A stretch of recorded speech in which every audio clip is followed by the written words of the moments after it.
Uma boa tarde a todos. É um privilégio poder falar aqui para vocês. Tentarei ser o mais sucinto possível, mas eu me lembro há 9 anos atrás, eu estava sentado aí, era ancião de igreja, e tive a oportunidade de poder participar desse treinamento tão especial, que fez muita diferença na minha vida e me ajudou também a aplicar os ensinamentos que aqui recebi na administração da igreja.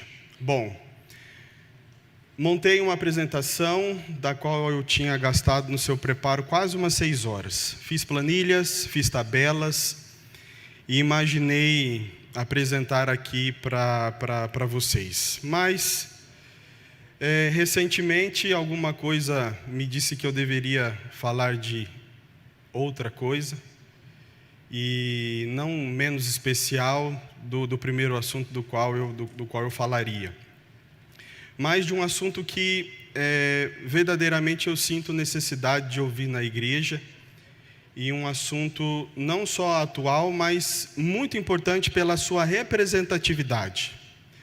Eu gostaria de falar primeiramente sobre Jesus e depois sobre o dinheiro. Talvez nós não saibamos completamente, mas o assunto do dinheiro, ele só não é mais falado na Bíblia do que a volta de Jesus. Para vocês terem uma ideia, o dinheiro é mais falado sobre o céu, mais falado do que o inferno, sobre qualquer outro assunto, a não ser a respeito da volta de Jesus. Então, por isso, nesses próximos momentos aqui, gostaria de compartilhar para vocês algumas coisas inquietantes, da qual o nosso mestre, ele fala a respeito do dinheiro, e levando em consideração de que nós temos a abordagem deste concílio de uma maneira mais prática, é muito importante ouvirmos falar a respeito das finanças pessoais. Só para que nós tenhamos alguma ideia, das 49 parábolas que Jesus contou, 21 delas falava a respeito do dinheiro. Cerca de 20% do Sermão do Monte, os capítulos 5, 6 e 7 do livro de Mateus, mencionam assuntos financeiros.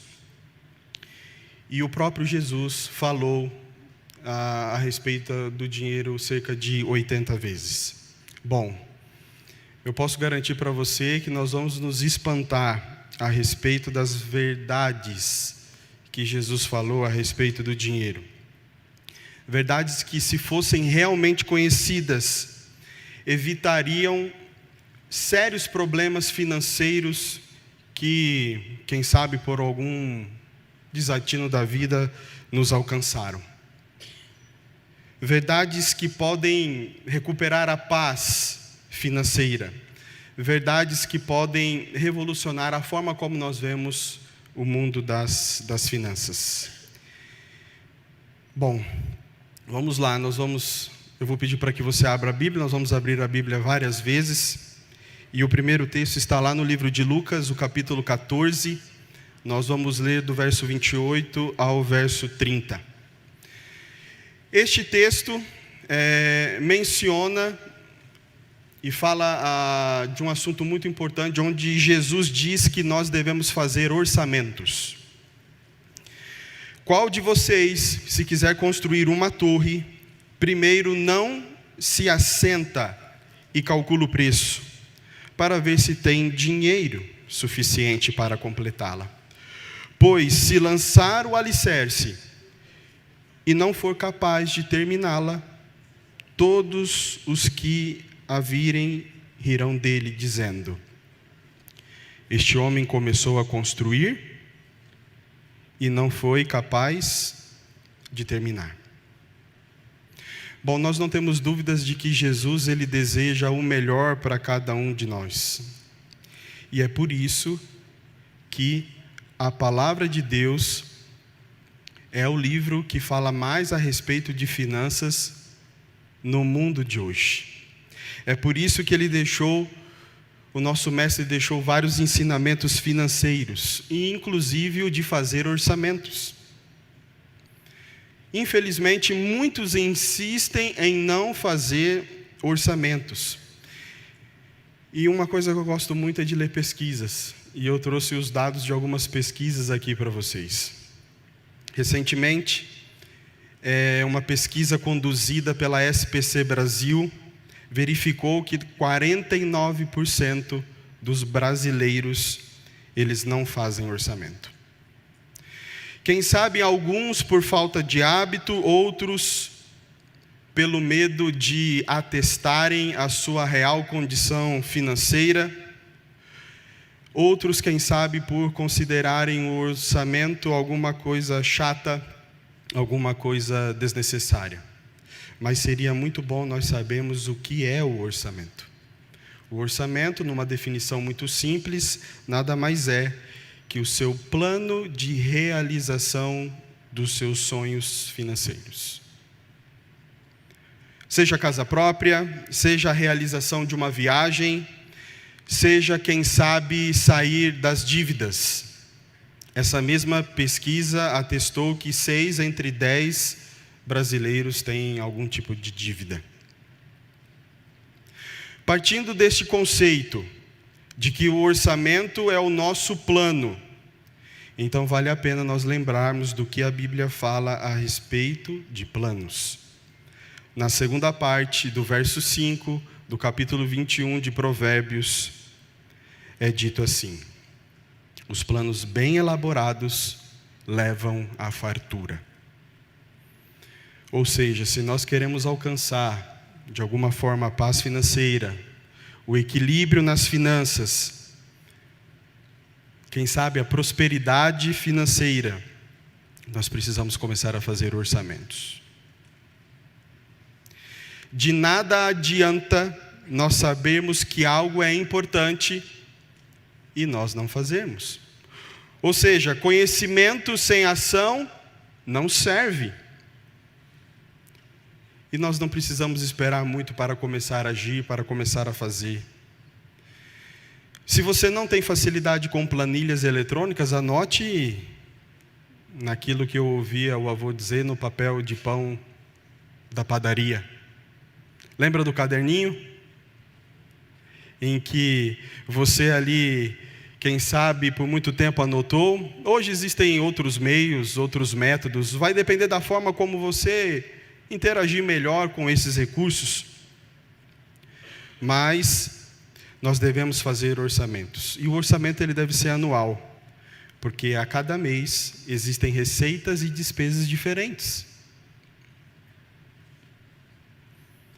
Segundo ponto, Jesus, ele disse que nós devemos ser honestos. Vamos lá no livro de Lucas, o capítulo 3, lemos do verso 12 ao verso 14.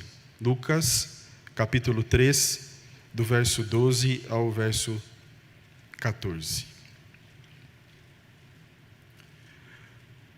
Alguns publicanos também vieram para serem batizados e eles perguntaram: mestre, o que nós devemos fazer? E ele respondeu: não cobrem nada além do que lhes foi estipulado. Então alguns soldados lhe perguntaram: e nós, o que devemos fazer? E ele respondeu: não pratiquem extorsão, nem acusem ninguém falsamente. Contentem-se com o seu salário. Prestem atenção aquilo no que eu vou dizer agora. Pode parecer muito óbvio de que nós devemos ser honestos. Mas o que eu vou falar agora em seguida não é óbvio. E essa é uma dura verdade que nos assola. A corrupção da sociedade tem atingido muitos cristãos. Nós vivemos num país que é conhecido pela malandragem, pelo jeitinho. Isso está, infelizmente, na nossa cultura, molda as nossas atitudes cotidianas. E o pior é que essa cultura brasileira, infelizmente, ela tem superado a cultura do reino em nossa sociedade. e ela está até mesmo entre nós, cristãos. E eu não sei se você tem visto muita diferença entre os cristãos e os ímpios naquilo do que diz a respeito de honestidade. Pense bem, se isso acontece com você, não se manifeste, por favor.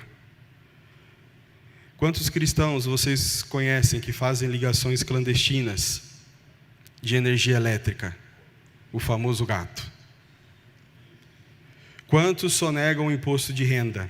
Quantos utilizam a TV a cabo de forma ilegal? Quantos não pagam as suas dívidas? Quantos compram e vendem produtos que não são originais? Quantos compram suas habilitações para dirigirem?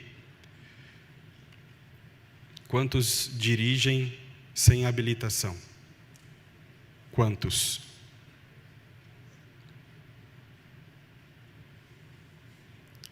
E quem sabe antes, esse jeitinho que remetia à facilidade da improvisação do brasileiro perante os problemas do nosso país, hoje reflete na nossa habilidade de nos corrompermos a todo momento.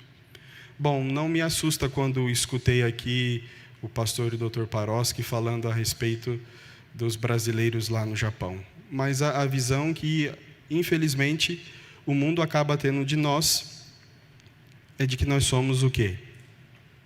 Corruptíveis. Não se trata de apenas de uma corrupção na esfera política, se trata de uma corrupção cultural que tem abrangido toda a nossa sociedade. Uma corrupção que é elogiada, que é exaltada, como diz aquele samba: malandro é malandro,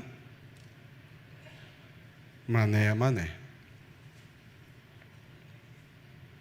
E a nossa cultura altamente corrupta, ela nos leva a achar que sonegar imposto é certo. E quanto a isso, Jesus tem um conselho. Mateus 22, 21, na segunda parte do verso. Deem a César o que é de César, e a Deus o que é de Deus. Bom, Jesus era um excelente professor em sua excelência. E o professor, ele não só ensina, ele faz também. E com esse pensamento, Mateus 17, 27, Mateus 17, 27, diz assim: mas não para escandalizá-los, vá ao mar e jogue o anzol. Tire o primeiro peixe que você pegar, abra-lhe a boca e você encontrará uma moeda de 4 dracmas. Pegue-a e faça o quê? E a entregue a eles, para pagar o meu imposto e o seu. E quanto àqueles que devem e não pagam, o que Jesus diz?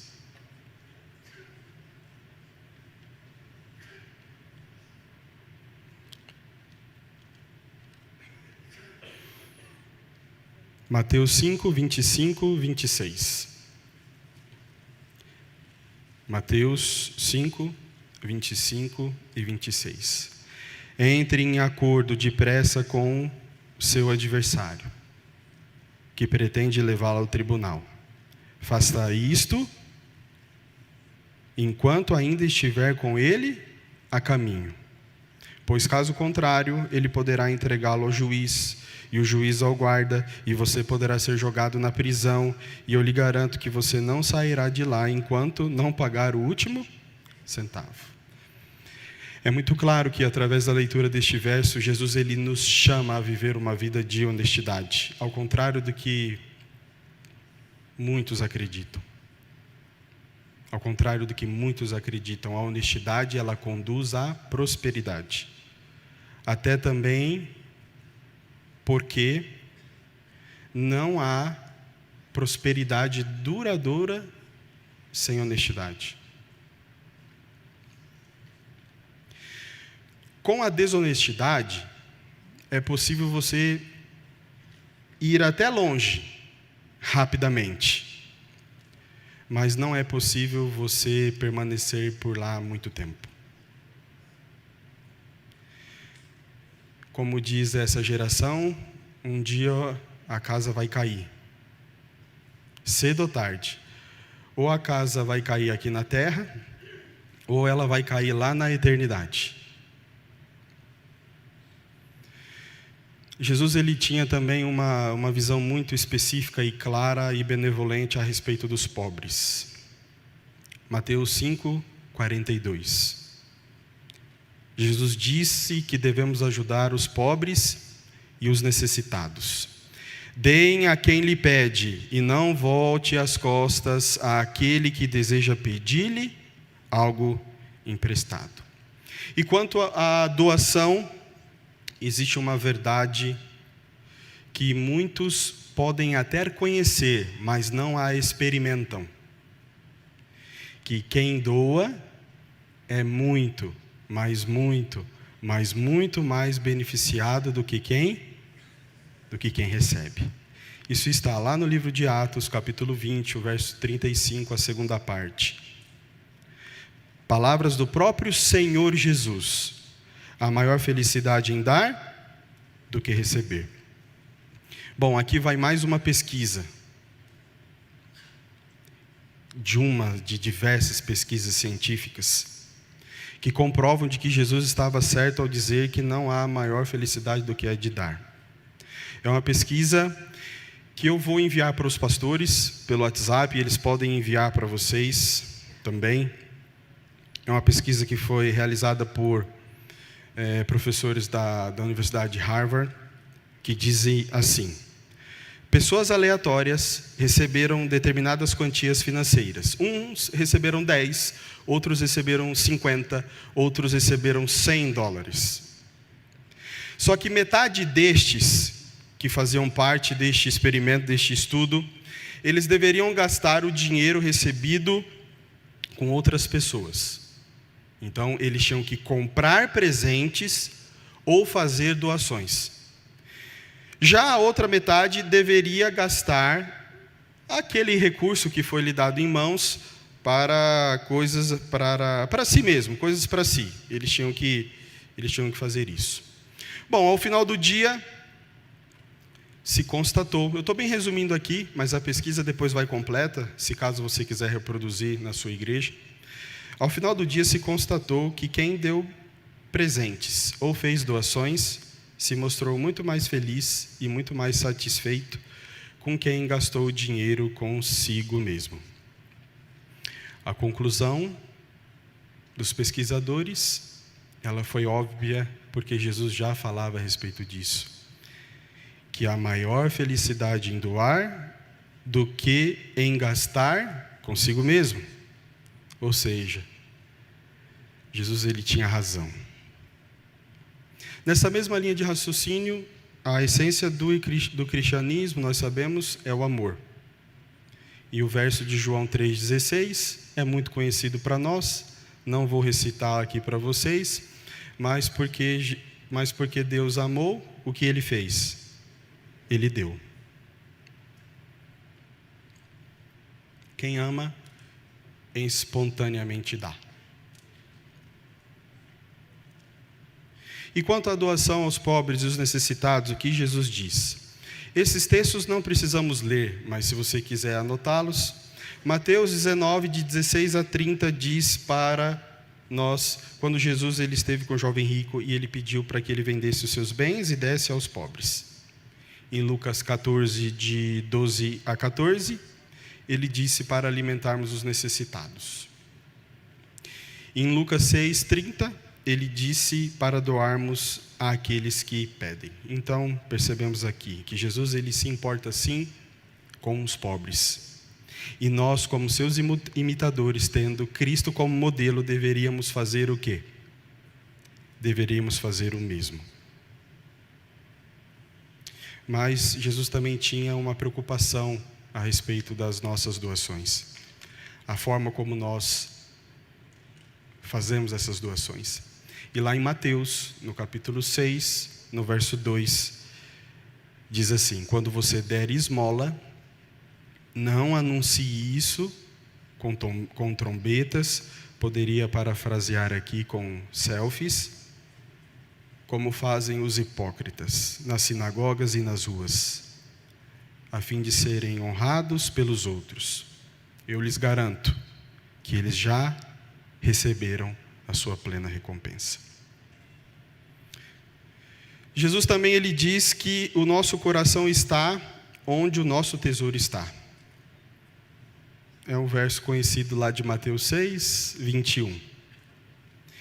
E quando lemos esse verso, nós poderíamos pensar que ele poderia ter sido escrito de uma outra forma, ou ao contrário. Ao invés de ser, pois onde estiver o seu tesouro, aí também estará o seu coração, poderia ser onde estiver o seu coração, aí também estará o seu tesouro. Mas não. Jesus ele disse que onde nós colocamos o nosso tesouro, nós também colocamos o nosso coração.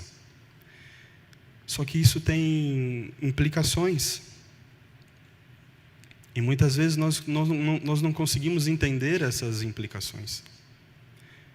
Se você coloca o seu tesouro na vida de um necessitado, de um pobre, a tendência também é que você coloque o seu coração na vida dele. Se você investe no trabalho missionário, provavelmente o seu amor pela obra missionária também aumentará. Se você ajuda financeiramente um amigo, é provável que essa relação amistosa ela aumente. Partindo desse princípio, nós podemos concluir de que nós podemos escolher onde o nosso coração estará.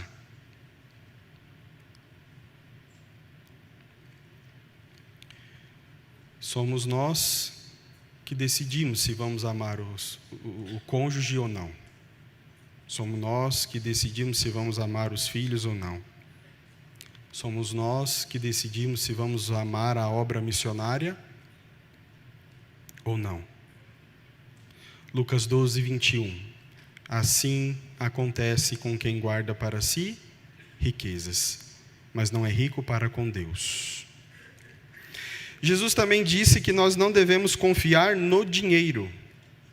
Mateus 10, 9 e 10 diz assim: não levem nem ouro, nem prata, nem cobre em seus cintos. Não levem nenhum saco de viagem, nem túnica extra, nem sandálias, nem bordão, pois o trabalhador é digno do seu sustento.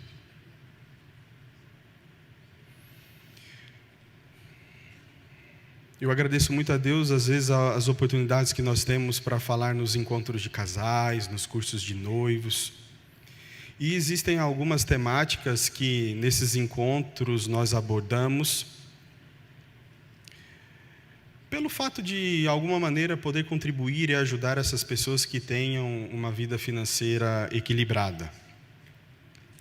Mas um exemplo que eu sempre gosto de dar nessas reuniões é a preocupação que nós devemos ter, as reservas que devemos fazer para as emergências.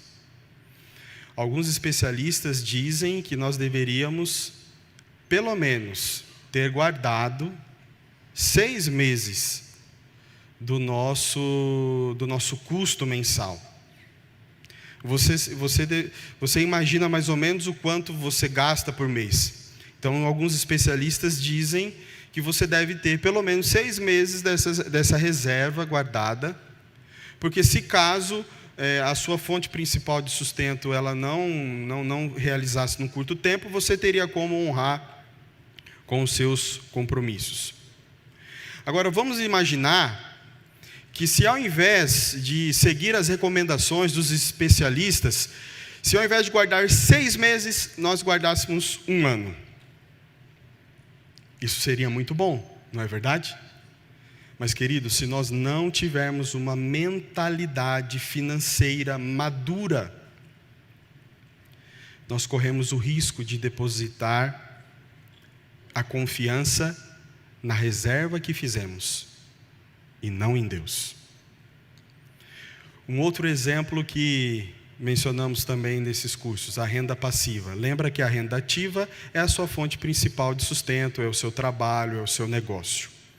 E vamos imaginar que você um dia decidiu investir num imóvel, você fez uma aplicação num fundo imobiliário, tanto faz. E aí, naturalmente, ou esse imóvel alugado, ele vai te gerar uma renda, que se você já tem um trabalho, essa renda vai ser classificada como uma renda passiva. Não é aquilo que provém do teu salário principal, né?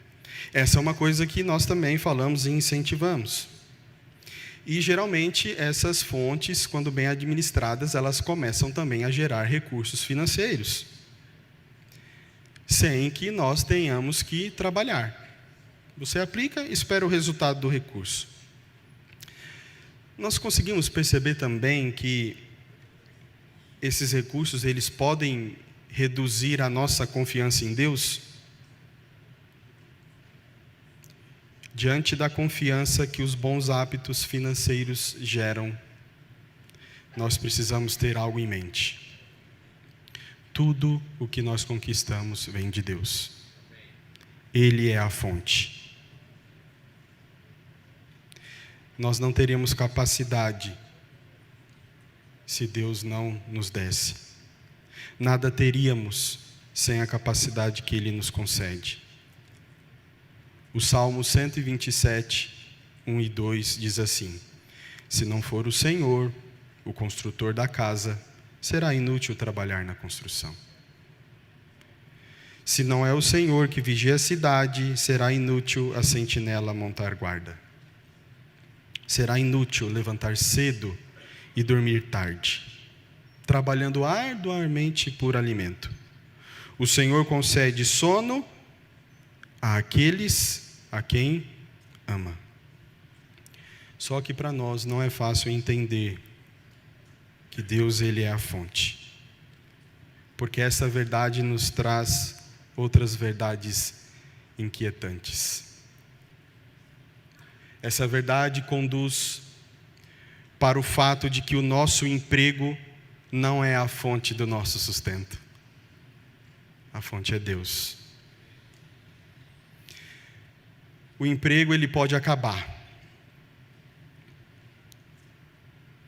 E isso não deveria nos preocupar, porque Deus, ele jamais acaba. De igual modo, a nossa profissão também não é a fonte do nosso sustento. A fonte é Deus. Assim, pelo avançar do tempo, pelo avançar da tecnologia, a sua profissão ela pode deixar de existir. Mas Deus, Ele nunca desaparecerá. Ele é eterno. Da mesma forma, aquilo que aconteceu com Jó poderia acontecer conosco. Nosso patrimônio, ele poderia se acabar numa tragédia. Roubo. Quem sabe uma catástrofe natural. Mas nenhuma dessas coisas podem acabar com Deus, a real fonte do nosso sustento.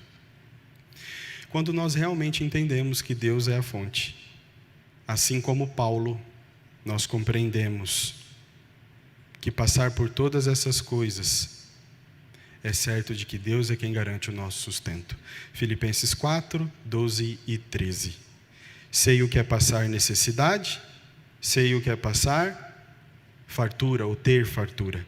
Aprendi o segredo de viver contente em qualquer situação, seja bem alimentado, seja com fome, tendo muito ou passando necessidade.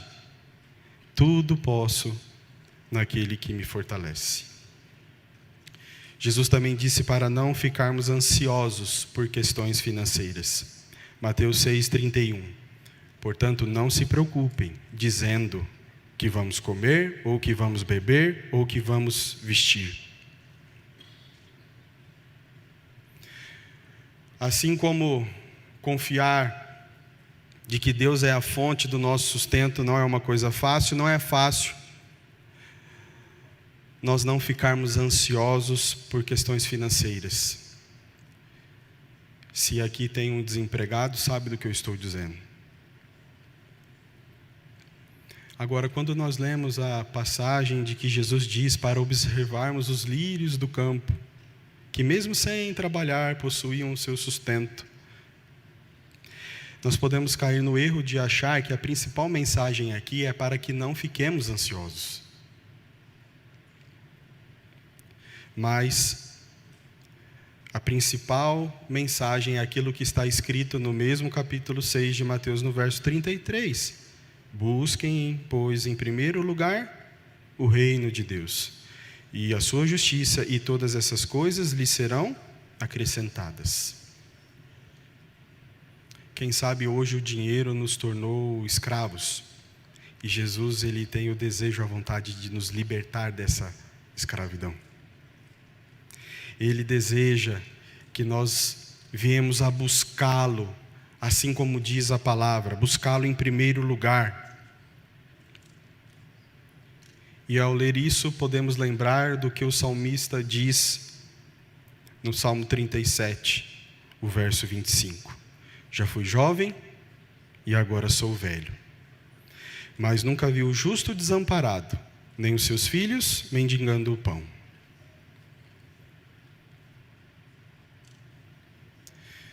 Quando nós ouvimos buscar o reino de Deus em primeiro lugar, não quer dizer que nós devemos buscar somente o reino de Deus. A mensagem aqui é: olhe ao seu redor, atente-se a tudo o que acontece ao seu redor. Mas a mensagem principal é o seguinte: depois de estar atento a tudo aquilo que acontece ao seu redor, priorize Deus.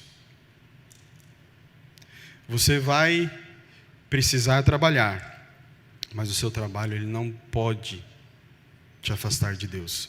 Você vai precisar estudar, mas o estudo não pode te afastar de Deus. Você vai passar tempo com o seu cônjuge, com os seus filhos, e isso não pode impedir que você passe tempo com Deus. E das aplicações mais interessantes, e nós já estamos encaminhando para o final, é daquela que eu gosto mais. Jesus disse que o dinheiro é um teste. Lucas 16, 10 e 11. Quem é fiel no pouco, também é fiel no muito. E quem é desonesto no pouco, também é desonesto no muito. Assim, se vocês não forem dignos de confiança em lidar com as riquezas deste mundo ímpio, quem lhes confiará as verdadeiras riquezas?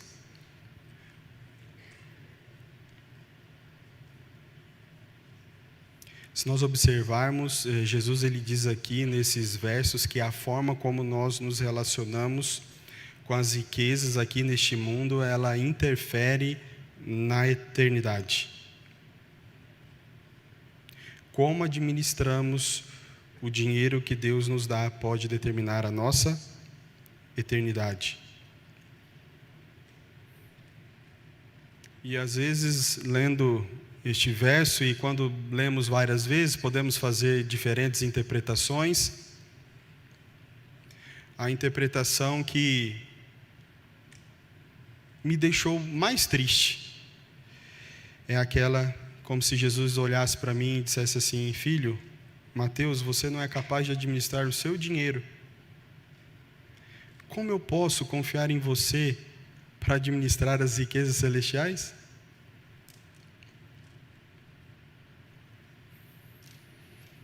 Bom, queridos, Jesus ele é o maior educador financeiro que existiu. Se nós seguirmos aquilo que ele ensina, com certeza a nossa vida financeira será muito melhor do que aquilo que podemos imaginar.